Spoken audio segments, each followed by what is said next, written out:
is up, Bandit Gang? You already know who it is. And today, let's talk about something that's a little bit controversial in the less lethal community. And that is, what if you kill somebody with a modified, less than lethal launcher using modified ammo? Well, this is my take on it. And by no means am I claiming to be a lawyer, a doctor, a judge, or a law enforcement officer. This is just my take on it, and all it involves is a little bit of knowledge in your state and just know the law just a tad bit and a little bit of common sense.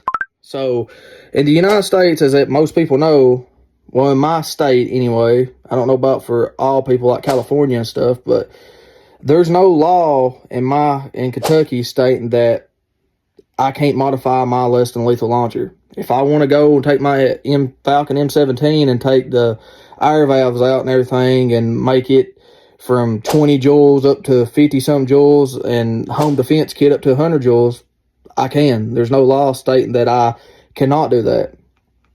Now, that being said, I keep mine between 40 to 50, no higher than 70 joules, just because I feel like that's a safe range to keep it in. I mean, if you get hit by it, it's probably going to fucking hurt like hell.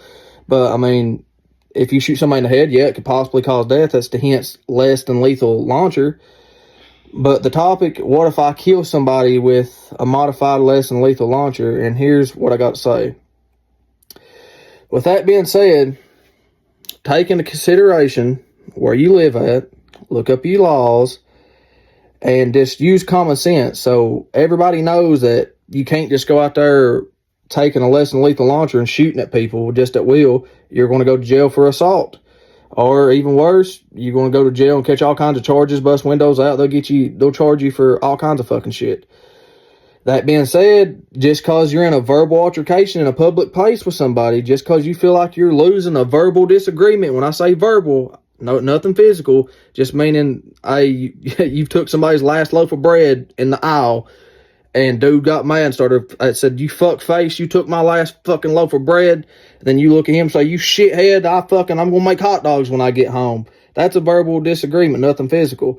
But just because you feel like you're losing a verbal disagreement, that don't mean you can pull your launcher out in a public place and just fucking try to intimidate dude, because you're probably going to catch some kind of fucking charge on him. Okay, but let's play that same scenario now where you took dude's a fucking loaf of fucking buns. And, okay, let's say you look at dude and say, hey, I took these buns and I'm going to go on about my day. I'm not going to put up with your shit and just try to walk past dude, not trying to cause no problems. Let's say that dude pulls a fucking switchblade out on you, or a fucking hammer, or a crowbar, something, any object that can cause you seriously bodily harm or could cause death. And let's say you pull your modified launcher out and fucking with the modified ammo and you shoot fucking dude with it and it kills him. Well, guess what? There's nothing that's going to be probably done to you. Dude fucking, at that point, dude fucking deserved it. You meet force with force. If dude pulled a fucking blade out on you or something like that and you shot dude and he died, that's his own fucking stupidity. You ain't going to go to jail for it. And that's the big thing in this community. I don't want nobody to be fucking scared to protect their life or their family's life.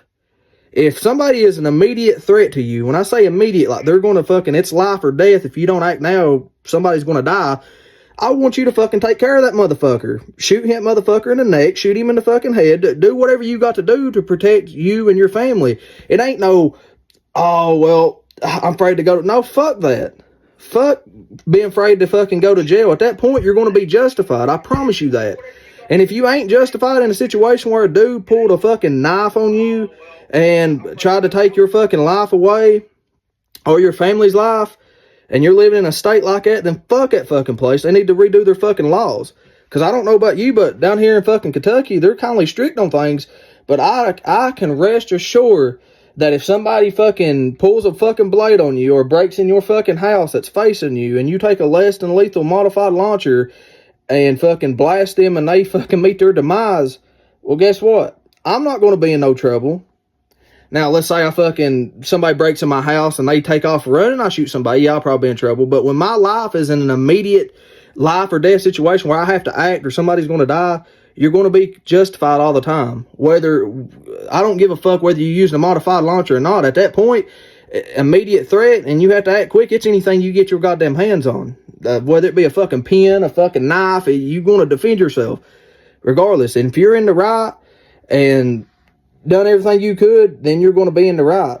I don't want people to be in this community be scared to protect themselves because they fear going to fucking jail. So if you're using a modified less than lethal launcher with a certain type of ammo that could possibly cause harm and shit, in my state, there ain't no law against it. I can carry it. But now, I don't want you out just shooting people at random. Yeah, you're probably going to go to fucking jail for that if you just got outside and start using it. If you're going to use that and have that, use it when your life is in an immediate threat. I mean, you can practice with it at the house all you want to. Like I said, practice makes perfect. I'm the biggest person on that. I love it. Train, practice makes perfect. But if you're going to carry a modified launcher that could possibly cause harm, like it's going to cause harm if you fucking shoot somebody with it, then use it when it's an immediate threat to you. If you're out in public and somebody pulls a fucking knife on you and you're just trying to mind your business and they're trying to end your life, shoot that motherfucker. Shoot him and fucking stand there and wait till the fucking cops get there. That's how I feel about it. And that's how I gotta look at it. And if you're going to do that, make sure before you modify launchers and anything like that, look up your state laws. I mean, they might be a little law that you didn't know about in your state that you couldn't do it for some reason or another. But in my state, I can have that. That's what I like about Kentucky. And the fucking... And I shouldn't have to tell y'all, but look up Kentucky State Police, guys. Them cats ain't nothing to fucking play around with.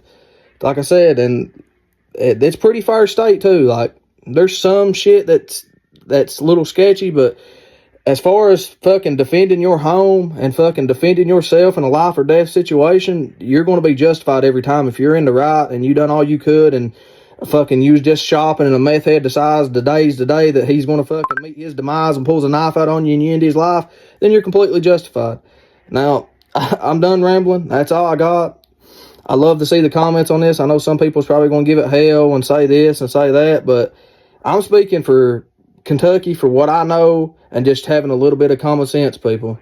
Like I said, I don't want you to be scared to defend yourself or your family in an immediate threat. Immediate means act immediately or somebody is going to die if you do not act. So you had to do this to prevent that from happening. That's all I got to say.